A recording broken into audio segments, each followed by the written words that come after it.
Imagine just looking up at the sky, and instead of clouds or whatever, the atmosphere itself is just catching fire. Right. Like a global firestorm, igniting the very air you breathe. And I think the most terrifying part of this isn't even the scale of the destruction. Yeah, it's the intent. Exactly. Yeah. It's the fact that this apocalypse wasn't launched by some, unknown alien armada invading from the dark corners of the universe. It was intentionally, meticulously ignited by the very general sworn to protect you. It really is the absolute definition of a cosmic scale tragedy. Mm-hmm. I mean, we aren't just looking at a fracture in a localized relationship here or some standard political coup. Right. It's way bigger. Oh, much bigger.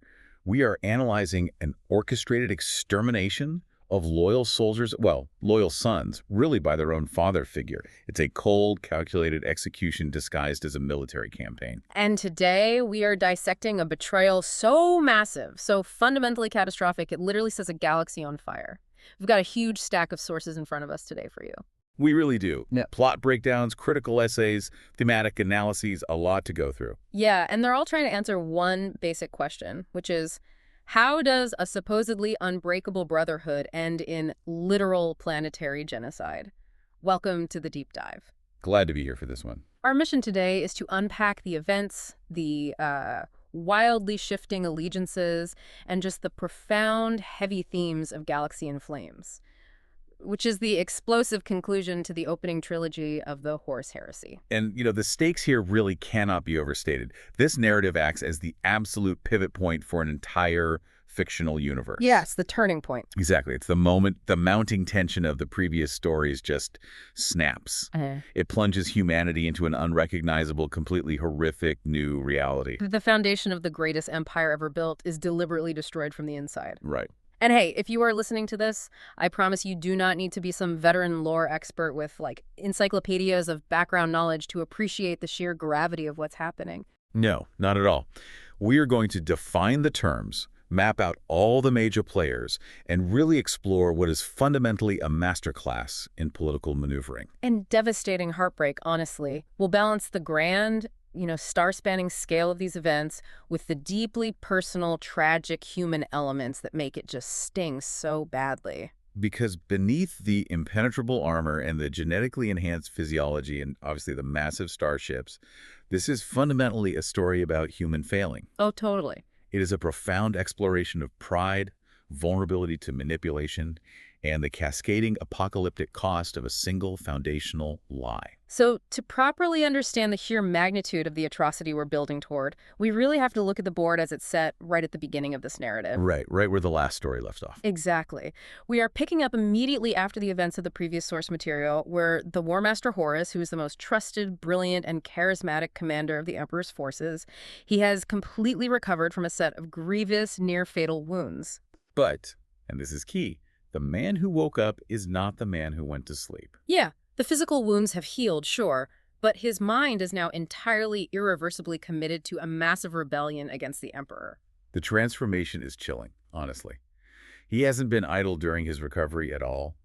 The sources explicitly detail how Horus has already secretly secured the allegiance of 3 of his brother Primarchs. Let's actually pause and define that for anyone new to this world. A Primarch isn't just, a really good general. No, they are essentially genetically engineered demigods. Right.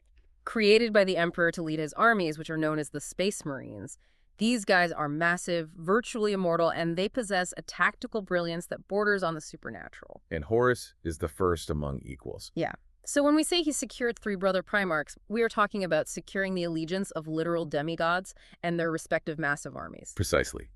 The conspiracy has metastasized before the first shot is even fired. He has brought Fulgrim of the Emperor's children, Angron of the World Eaters. Oh, Angron. We'll definitely get to him later. Oh, yes, we will.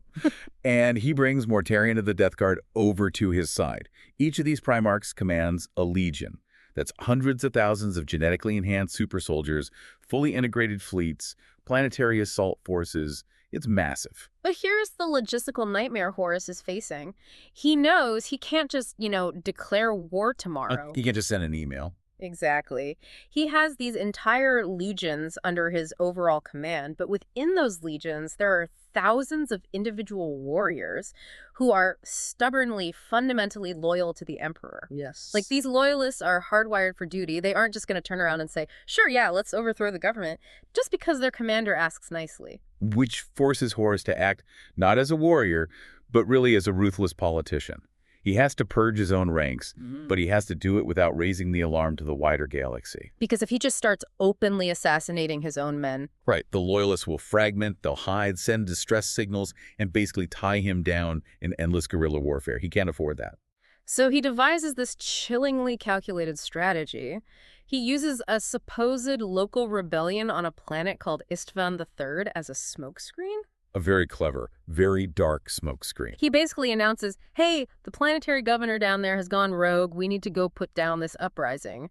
But the real goal is to gather all his forces in one place and physically isolate those specific, stubbornly loyal legionaries. Yeah. Okay, let's unpack this for a second. It's essentially like a ruthless corporate takeover where the new CEO invites all the legacy employees, the ones who won't compromise their morals, the ones who actually believe in the company mission, to a mandatory remote offsite retreat, entirely to permanently liquidate them. That analogy hits the nail on the head, especially regarding the clinical nature of the plan. And, the historical parallels here are far from accidental. The author intentionally mirrors real-world dictatorial purges. Oh, absolutely. The opening segment of the narrative is even titled Long Knives, which directly invokes the Night of the Long Knives. That was the infamous purge in 1930s Germany, right? Right. Where the dictator violently eliminated his own political rivals, internal critics, and even former allies over the course of a few days to consolidate absolute power. Yes, exactly. Yeah. And by drawing that direct historical parallel, the text is telegraphing something critical about Horus's transformation. What's that? Well, he is no longer functioning as a noble, honorable warrior, nor is he merely a misguided son throwing a tantrum. He has crossed the Rubicon into the territory of a cold, calculating antagonist. Yeah, He is treating his own men not as sons or brothers, but as logistical obstacles that need to be systematically removed from the board. It's a terrifying shift from martial honor to clinical genocide. he is literally analyzing spreadsheets of his own troops, categorizing them by loyalty, and marking tens of thousands of them for death. It's pure bureaucratic murder. Think about the sheer logistics of that betrayal. The amount of secrecy, the compartmentalization of orders, ensuring that the loyalists are assigned to the ground assault while the traitors remain safely in orbit. It's a breathtaking level of deception. It is. But what I find equally fascinating in the source material is that while Horus is executing this incredibly sterile physical purge of his military ranks, there is this totally wild ideological shift happening right under his nose among the civilian fleet following the army. Ah, yes. Because as the military prepares for a physical war, the civilians are basically losing a philosophical one. It's one of the most compelling subplots we have to cover today. The rise of a covert underground cult known as the Lectitio Divinitatis. Such a mouthful of a name, too. It really is. Ah, But amidst all this grand military maneuvering, a massive ideological rebellion is taking root among the fleet's civilians. and the leaders of this cult are fascinating. It's being spearheaded by a woman who is, at this exact moment, currently lying in a hospital bed in a coma. Euphrates Keeler. She was a remembrancer, which is basically an embedded civilian historian or photojournalist brought along to document the crusade. She is comatose after direct physical confrontation with a literal demon. And her movement, this secret religion, is being hidden and propagated by Kirill Sinderman, who used to be an iterator. To understand the irony of Sinderman's involvement, we really need to clarify what an iterator is, because the iterators were professional, highly trained secular propagandists. Exactly. Their entire job was to enforce the philosophical mandate of the expanding human empire, which was known as the imperial truth. Let's break down this imperial truth because it is the linchpin for this entire ideological crisis. It is the foundation of everything the emperor built. Right. Up until this exact moment in history, the emperor has mandated a strictly enforced, highly rationalist worldview.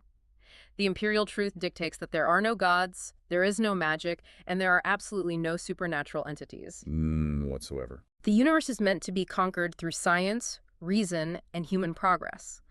Any planetary civilization they encountered that believed in religion was either forcefully re-educated or just outright destroyed. The imperial truth was the ideological weapon used to unify humanity. The emperor believed that religion and superstition were the root causes of humanity's past downfalls, so he eradicated them. Okay, I have to jump in here on behalf of the listener because this is where the premise seems almost contradictory. Also, Well, you have these hyper-advanced starfaring humans. They've conquered the galaxy using science and logic. They have genetically engineered demigods. Why would they suddenly start worshiping the Emperor as a god in a secret cult? it does seem like a massive step backward. Right. They are engaging in the exact behavior the Emperor explicitly forbade. Why regress to mysticism when you have the pinnacle of technology at your fingertips? What's fascinating here is that the psychology of a vacuum explains this perfectly. You have to look at what happens when a rigidly enforced foundational worldview suddenly and violently shatters. Oh. The imperial truth was an incredibly effective tool for unification, sure, but it completely spectacularly fails in the face of literal, undeniable cosmic horror. Euphrates Keeler didn't have a theoretical philosophical debate about the existence of the afterlife. No, she definitely didn't. Right, she was confronted in a spaceship corridor by a demon, a supernatural nightmare entity that defied all laws of physics, biology, and reason. Right, because in this universe, the warp, which is the alternate dimension that ships use to travel faster than light, isn't just empty space. It's an ocean of chaotic, psychic energy inhabited by malevolent entities. Yes. But the Emperor kept that a secret. Exactly. He told everyone the warp was just a turbulent physical dimension, nothing more.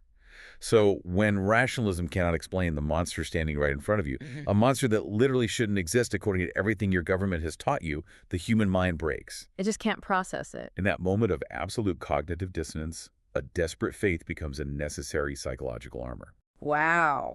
That makes so much sense. If demons are empirically real, and they are actively trying to rip your soul apart, then the universe isn't just cold, scientific, and indifferent, it is actively malevolent. Yes, actively hunting you. And if the universe is malevolent, you desperately need a benevolent god to protect you from it. The imperial truth left them entirely unarmed, mentally and spiritually, against the reality of the warp. This ideological shift to worshiping the emperor isn't just random fanaticism. Right. It's a direct, visceral reaction to the cosmic horror unfolding around them. When the rational explanations run out, faith is the only structure left to hold the human mind together. Sinnerman, the secular propagandist, realizes that all his logic and rhetoric are entirely useless against a demon. But Keeler's faith somehow repelled it. So it's not a regression at all. It's an evolutionary survival mechanism. They are building a mental shield because the government stripped them of their real one. Beautifully put. And the fact that this philosophical corruption is mirroring the biological and moral corruption taking place inside the military ranks is just a brilliant narrative structure. It really ties the whole story together. Which leads us organically to how the military actually begins to face this darkness on the battlefield. Because before Horus springs the grand trap on Isstvan III, he needs to run a beta test. Right, a trial run. He needs to see who is actually ready to embrace the horror. This brings us to the tactical raid on the moon of Isstvan extremists. Horus sends a combined raiding party consisting of the Death Guard and the Emperor's children. All right. On paper, this is just a preliminary strike to secure a tactical objective before the main planetary invasion. But in reality, it acts as a critical litmus test. He needs to see exactly who among his commanders can stomach the new, darker reality he's introducing and who will reject it. And we get to see this raid in excruciating detail, and the red flags are just immediate. For instance, Nathaniel Garrow, who is a highly respected veteran captain in the Death Guard, is badly wounded during the assault. Yes, by a very specific type of enemy. Right. He is attacked by an enemy leader known as a war singer. These aren't just typical soldiers. They are individuals clearly empowered by chaos, manipulating reality with sound and dark magic.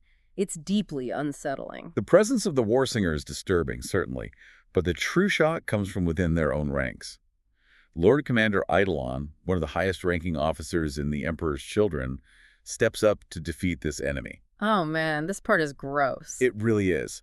To defeat the war singer, Eidolon unleashes an unnatural, devastating sonic scream from his own throat, a biological weapon that no Space Marine was ever designed or engineered to possess. It's a moment of pure body horror. Like, his jaw literally distends. And this unnatural scream raises massive alarms for another character we need to introduce, Captain Saul Tarvitz of the Emperor's Children. A very important character. Let's actually group these characters for the listener to keep things clear. If Hortus is the calculating mastermind and Eidolon is the corrupted officer leaning into the darkness, think of Saul Tarvitz as the ultimate Boy Scout. The perfect description. He is a line officer, deeply honorable, not overly ambitious, but fiercely dedicated to the pure ideals of what a Space Marine is supposed to be. Tarvitz is a brilliant focal point in this narrative.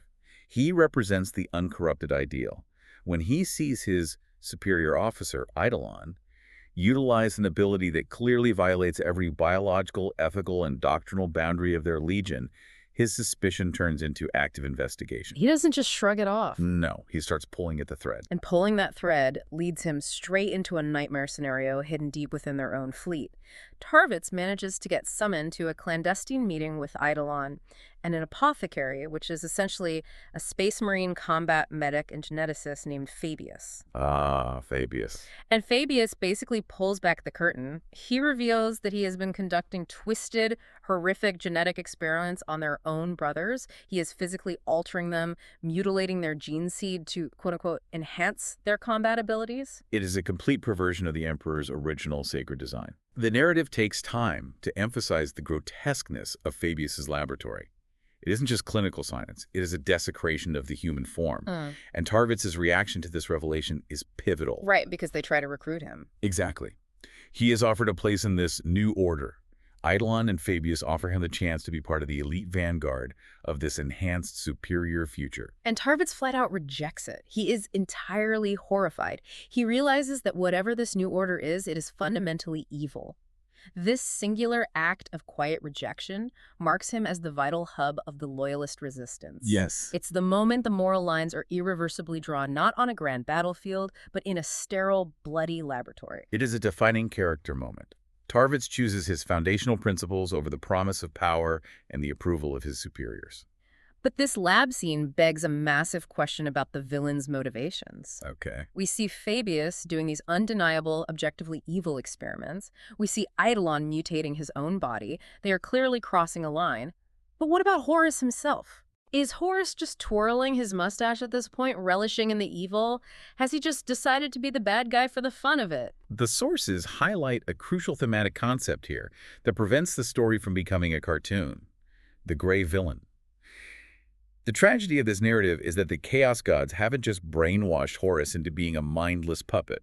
They didn't just cast a spell on him. No, not at all. They presented him with a genuinely convincing, logically sound argument built on a foundation of the Emperor's own lies. Here's where it gets really interesting. I love exploring this dynamic. Horus doesn't think he's being evil for the sake of power. The Chaos Gods have convinced him that the Emperor is a massive hypocrite. A tyrant. Right. They argue that the Emperor secretly traveled into the warp, made a deal with the Chaos Gods, stole his godlike power from their domain, and is now hoarding it while denying its existence to his sons. Yes. So Horus genuinely believes he is staging a justified, noble rebellion against a tyrant who broke his own fundamental rules. It twists the narrative from a simple good versus evil story into a deeply tragic ideological clash. Horus views himself as the liberator of humanity. He believes he is saving the galaxy from a liar who intends to abandon the Space Marines once the conquest is complete. However, the text masterfully undercuts Horus's feeling of righteousness by constantly showing us the reality of his closest allies. The cognitive dissonance is staggering. It really is. You can't claim the moral high ground when you look at the people advising you. Take Erebus, a key figure from the Word-Bearers Legion, who acts as one of Horus's chief manipulators. Erebus is the worst. He is. While Horus is in his command center convincing himself of his noble rebellion, the sources note that Erebus is literally in the bowels of the ship performing dark, occult rituals.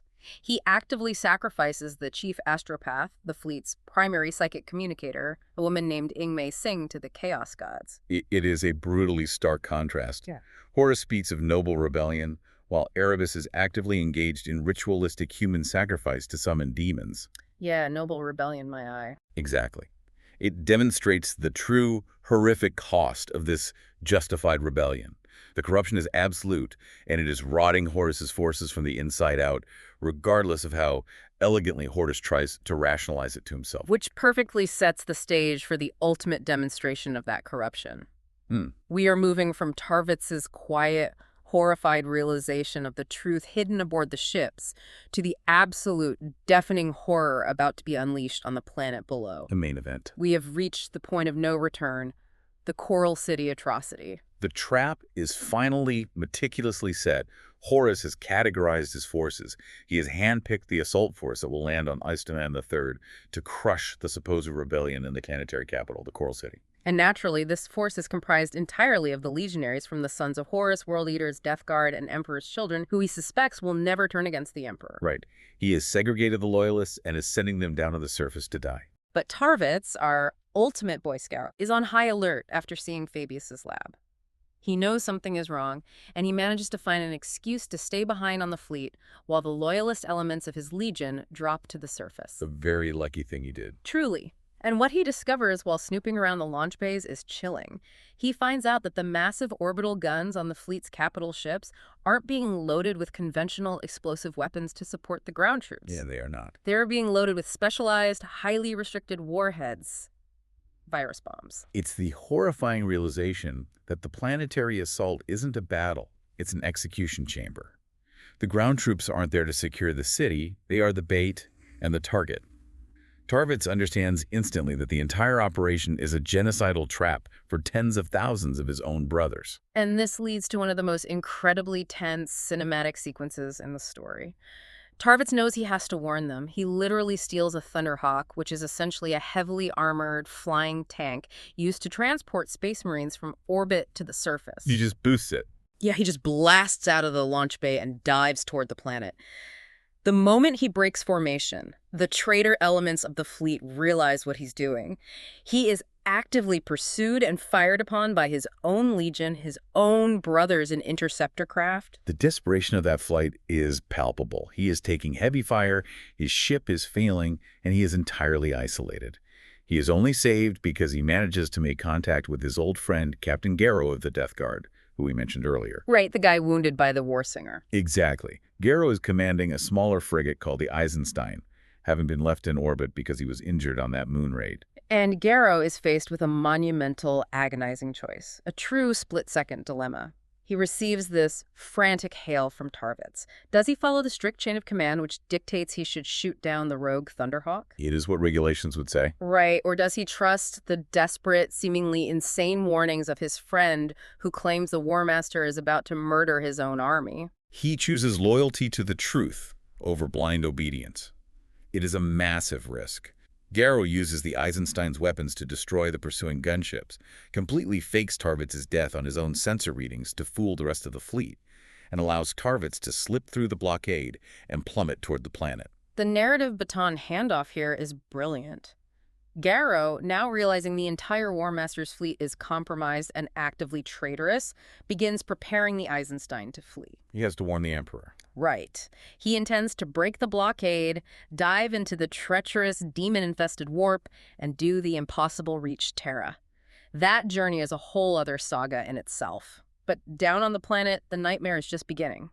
Tarvitz manages a crash landing in the Coral City and frantically broadcasts the warning to the Loyalist commanders on the ground. Because Tarvitz buys them a few precious minutes, some of the forces manage to react. The Emperor's children, who he contacts directly, are able to find heavily sealed bunkers and deep subterranean shelters. But the warning doesn't reach everyone in time. Many of the Death Guard and the World Eaters are caught completely in the open, engaged in the middle of a firefight with the planetary rebels. And then, high in orbit, looking down at the world, Horus gives the order. Yeah. The virus bombing of Isstvan III? The sources highlight this as a moment depicted in visceral, stomach-turning detail. The fleet saturates the planet with the Life Eater virus.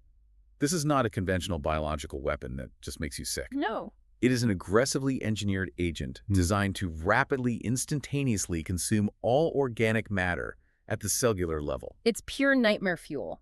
We are talking about a virus that reduces living flesh, bones, flora, and fauna to a necrotic black sludge in a matter of seconds. Seconds. The Space Marines, caught in the open, despite their genetically enhanced immune systems and power armor, they literally dissolve. And the horror doesn't stop there. As a byproduct of this rapid, planetary-scale decomposition, the virus releases an unimaginably vast quantity of highly flammable gas that entirely blankets the atmosphere. A highly combustible planetary fog. The sky turns into a thick, swirling cloud of explosive vapor. The clinical precision of the extermination is staggering. Once the biological sensors confirm that all organic life on the surface has been reduced to sludge, the fleet fires a single, concentrated land strike from orbit into the gas-filled atmosphere. It ignites the entire planet. A global firestorm. A shockwave of fire that burns the sky itself, scorching the surface of the world to glass. Let's pause on that image for a second. The sheer, overwhelming, destructive power of this act. This atrocity is the absolute point of no return for the entire overarching narrative. Up until this specific moment, there was political tension, there were covert murders, there was philosophical doubt. But you cannot walk back from the planetary genocide of your own troops. No, you cannot. It permanently, irrevocably shatters the foundational brotherhood of the legions. The scale of the betrayal is finalized in fire. But wait, I have to play devil's advocate here regarding the tactical execution of this plan. Go ahead. So, if Horus's eventual goal is to wage a galaxy-wide war against the Emperor, and he has this overwhelming, massive fleet in orbit, why go through this elaborate charade? What do you mean? Why spend weeks organizing a fake war, sending hundreds of thousands of his own men to the surface just to virus bomb them from orbit? Why not just fight them in the fleet or purge them individually? Isn't he wasting time and destroying a perfectly good planetary capital that he might want to claim later? It's a vital question, and it comes down to the cold mathematics of military efficiency and the extreme danger of open civil war within a confined space. If Horus simply declared his intentions and ordered his traitor forces to start shooting the loyalists aboard the ships, it would be a bloodbath of unimaginable proportions. Because Space Marines are incredibly hard to kill. Precisely. Open combat aboard capital ships allows for prolonged grinding resistance. Loyalists could sabotage the warp drives, depressurize the ship, send astropathic distress signals, or ram vessels into each other. A ship-to-ship boarding action is the most costly form of combat. Horus would lose tens of thousands of his traitor Marines before the real war against the Emperor even began. His forces would be crippled. I see. It's about conserving his resources for the true target, Terra. Exactly. The virus bomb is intended to be a tool of absolute clinical erasure. You send the problemed loyalists to the surface under the guise of their sworn duty, you lock them on the planet, you close the door, and you incinerate the room. So brutal. It was supposed to be a perfectly clean, zero-casualty solution for Horus's side. He removes the loyalist element of his legions entirely, instantly, without losing a single traitor Marine in the process. It's brilliant in its sociopathy, supposed to, being the operative phrase, of course, because the clinical erasure fails. It fails spectacularly. And it doesn't fail because the virus is defective or because the orbital strike misses. It fails because of the messy, wildly unpredictable nature of the Primarchs themselves, which leads us directly into the bloody, grinding ground war that follows. The flawless plan shatters because of one individual, Angron. Angron, the Primarch of the World Eaters. The moment the firestorm clears and the sensors scan the surface, it becomes apparent that Tarvitz's warning saved a significant portion of the Loyalists. Yeah, they survived the fire in the deep bunkers and are digging themselves out of the ashes. Now, to understand why this ruins the plan, we have to look at Angron's psychology. Angron is not exactly known for his level-headed strategic patience. That is the understatement of the century. To give some crucial context, Angron is defined by uncontrollable rage and a bizarre, twisted sense of martial pride. He literally has archaeotech neural implants known as the butcher's nails hammered into his brain, which constantly stimulate aggressive rage and punish any emotion other than anger. So he is biologically incapable of remaining calm. Correct. The idea that his own sons, even the loyalist ones he wants dead, are cowering in bunkers and surviving an orbital bombardment infuriates his sense of warrior honor. He takes it personally. Very much so. He views it as cowardice, and he views their survival as a personal insult. He breaks rank completely, defying Horus's explicit orders to remain in orbit and simply wait them out or bomb them again. Angron drops to the surface with his elite traitor forces. He wants to finish the job by hand, in the mud and the ash. And once a Primarch commits to a ground assault, Horus's entire sterile execution plan is ruined. He can't just leave Angron down there to be overwhelmed, and he can't virus bomb the planet again while one of his key generals is on the surface. He's stuck. He is forced to send down the rest of the traitor forces, the Sons of Horus, the Death Guard, the Emperor's children to support Angron. Horus is dragged kicking and screaming into a bitter, grinding, street-by-street surface war. The irony is profound. Horus's incredibly sterile, detached plan for a clean, impersonal execution gets completely derailed by the very rage and bloodlust he thought he could control. Right. By utilizing chaos and deeply flawed individuals like Angron, he inherently loses the ability to execute a perfectly rational plan. And the tragic result is that these warriors, who have fought side by side in the trenches for decades, who know each other's fighting styles intimately, are forced to actually look each other in the eyes as they kill each other. It's incredibly intimate violence. They have to cross blades, they hear each other's voices over the comms channels.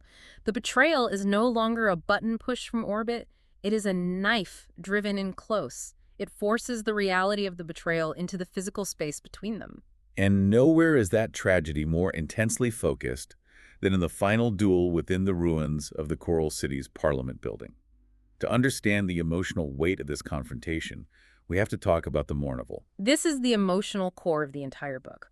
For those who need a refresher, the Mournival was an elite, highly informal advisory council to Horus, made up of 4 of his closest, most trusted captains from the Sons of Horus. They were the inner circle. They were chosen to represent the different humors, the different aspects of the Legion. They were the ultimate symbol of brotherhood. They joked together, they counseled the War Master together, they were inseparable, and now they are fractured right down the middle. The dichotomy is heartbreaking. Standing in the rubble of the Coral City, you have Garviel Loken and Tarek Torgadon, 2 captains who remain stubbornly, unbreakably loyal to the Emperor and to the ideals of what they were created to be. Right. And they are forced to fight their former brothers, Ezekiel Abaddon and Horus Aximand, who have sided with the War Master's rebellion. This duel is the micro-level representation of the massive macro-level galactic civil war. You have these 4 men who love each other, who have bled for each other across 100 worlds, now engaged in a desperate death struggle. The psychological toll of the fight is detailed extensively in the sources. Take Horus Aximand, for example. Throughout the build-up to the betrayal, Aximand has been depicted as conflicted, reluctant, and deeply troubled by the path Horus is taking. He didn't want this. No, he didn't.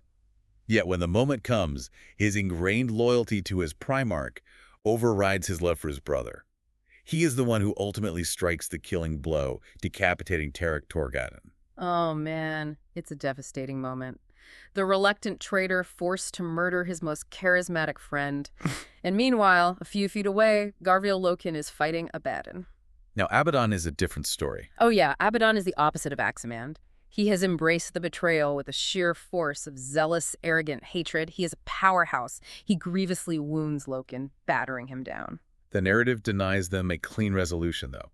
Just as Abaddon stands over the broken Loken, preparing to deliver the final executing strike, the environment itself intervenes. In a massive way. The Dies Irae, which is a massive, walking mechanical god of war, known as a Titan, essentially a walking cathedral bristling with apocalyptic weaponry, literally steps on the ruined Parliament building. Is casually steps on. The immense weight brings thousands of tons of rock and steel down on top of the duelists, physically separating them and burying Loken in the rubble. It's a beautifully chaotic ending to the duel.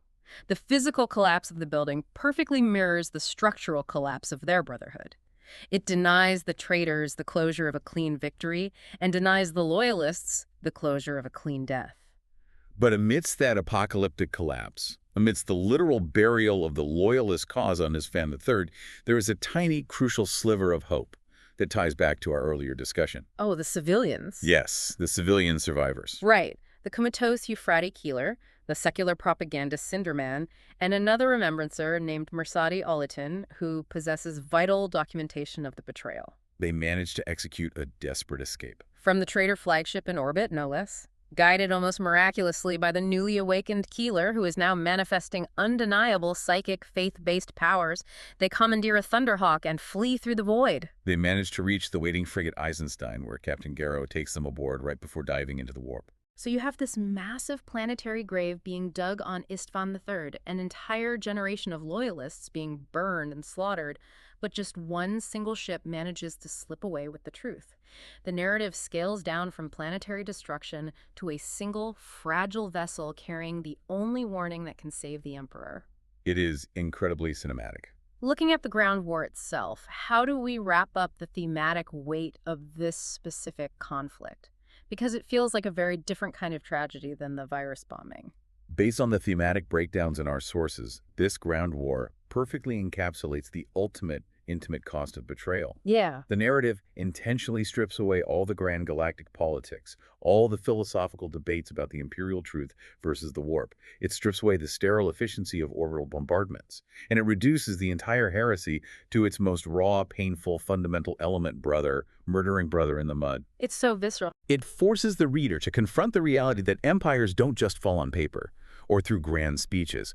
They fall when the very people holding the pillars up are forced to tear each other apart. That is heavy. The intimacy of the violence is what makes it so horrifying. And this perfectly transitions us from the in-universe tragedy to looking at how this immense emotional weight was actually received by the real-world readers experiencing the story. Right. Because, let's be honest, a story with this much hype, acting as the climax to a highly anticipated trilogy, has a very high bar to clear. So let's explore the critical legacy of Galaxy in Flames and why it is so often described in the sources as a flawed masterpiece. It's an important discussion to have. The critical reception of the novel, as outlined in our sources, is quite mixed regarding its execution, though generally positive regarding its emotional impacts. Okay, so a bit of a mixed bag. It is widely recognized as delivering an immense, highly satisfying emotional payoff to the opening trilogy. However, it is heavily criticized for its technical execution, specifically the prose style of the author, Ben Counter. Let's look at the strengths first, because there are many. The sources consistently describe it as an action-packed, absolute page-turner. Readers praise the sheer unrelenting momentum of the plot. The pacing is relentless. The depiction of the virus bombing that we just discussed is universally lauded for its visceral, horrifying detail. And the final confrontations, particularly the emotional devastation of the Mournival duel, are highlighted as absolutely heartbreaking. The narrative beats land exactly where they need to. But the weaknesses are equally noted, and they are significant for a lot of readers. Yeah. The primary criticism focuses heavily on the sentence-level writing. Right. Reviewers frequently describe Counter's prose as pedestrian and overly linear. They categorize it as this happened then this happened approach. Many readers felt this workmanlike style lacked the grandiose, epic, mythic flair that the previous authors, Dan Abnett and Graham McNeill, had established in the first two books. And the criticism extends to the characters as well, right? Yes, very much so.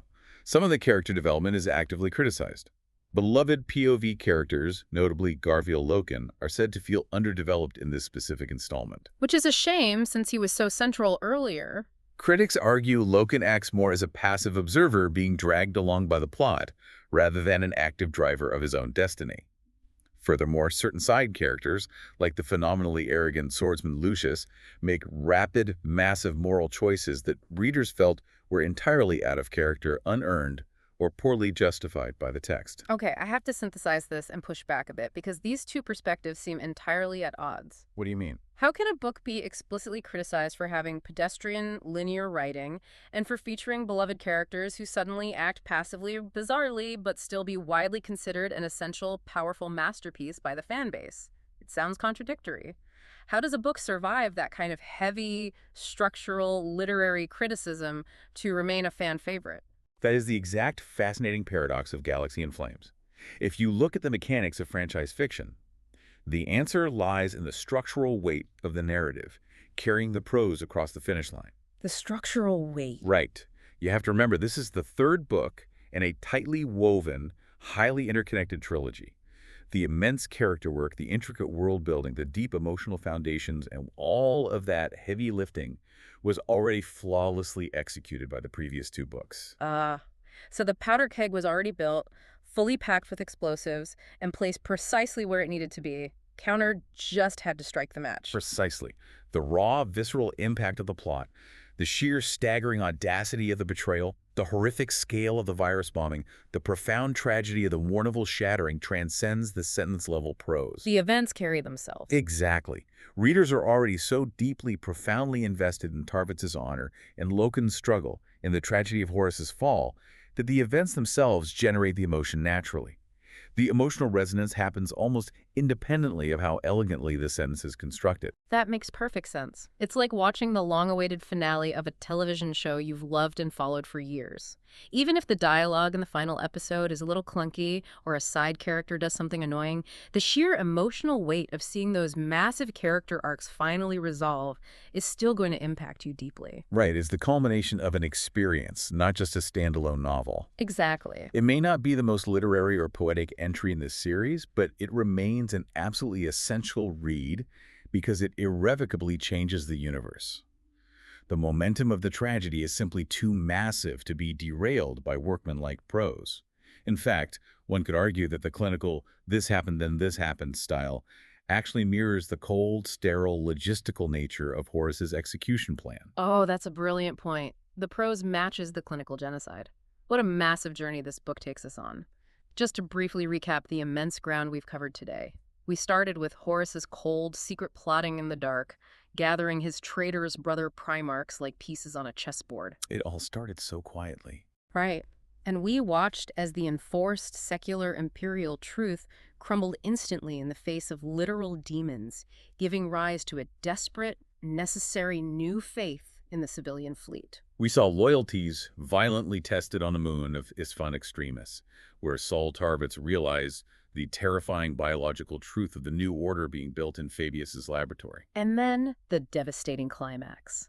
The atmospheric burning of Isstvan III, a planetary genocide that was supposed to be a perfectly clean clinical purge, but thanks to the uncontrollable rage of Angron, descended into a brutal, deeply tragic ground war that shattered the Brotherhood of the Mournival forever. It really is the end of an era. This is the book that definitively transitions the series from a tense, shattered political thriller into an all-out apocalyptic civil war. It is the absolute death of innocence for an entire species. The galaxy is truly irreversibly in flames. It really is. But before we wrap up, I want to leave you, the listener, with a final lingering thought. Something to mull over that builds on everything we've discussed today, particularly regarding the underlying causes of this tragedy. A great idea. We talked extensively about how the Chaos Gods managed to convince Horus to rebel by telling him the Emperor was a tyrant who secretly hoarded power from the warp. They used the Emperor's own lies against him to build a convincing narrative. It was a remarkably effective psychological manipulation. It preyed perfectly on Horus's pride and his desire for truth. But consider this dynamic. Did the Emperor's rigid, uncompromising enforcement of the secular imperial truth actually create the perfect, necessary conditions for chaos to win? Oh, that is a fantastic question. By aggressively forcing a strictly rationalist worldview and destroying any spiritual framework, he left his sons his most powerful weapons entirely ignorant of the warp's true malevolent nature. When Horus was confronted by chaos, he had no defensive context. Not at all. He had no theological or philosophical armor to protect his mind. So, in the Emperor's obsessive attempt to protect humanity from the darkness by pretending it simply didn't exist, did he actually guarantee his own downfall? Did the Emperor's foundational lie build the very trap that Horus eventually sprang? It raises a profound question about the nature of truth, paternalism, and protection. It heavily suggests that enforced ignorance, even with the best of intentions, is perhaps the most dangerous vulnerability a civilization can possess. Something to think about the next time a leader or an institution tells you they are hiding the truth for your own good. Thank you so much for joining us on this deep dive into the source material. We hope this exploration brought the tragedy, the profound ideological conflicts, and the grand scale of Isstvan III to life for you. It was a great discussion. Keep questioning the narratives you encounter, whether they are in a massive sci-fi epic or right in front of you in the real world. Indeed, the exploration of these themes is what makes delving into this lore so rewarding. Until next time. We'll see you in the next deep dive. Remember, the universe is a lot messier than a clean, rational equation, especially when the chalkboard is literally on fire. Take care.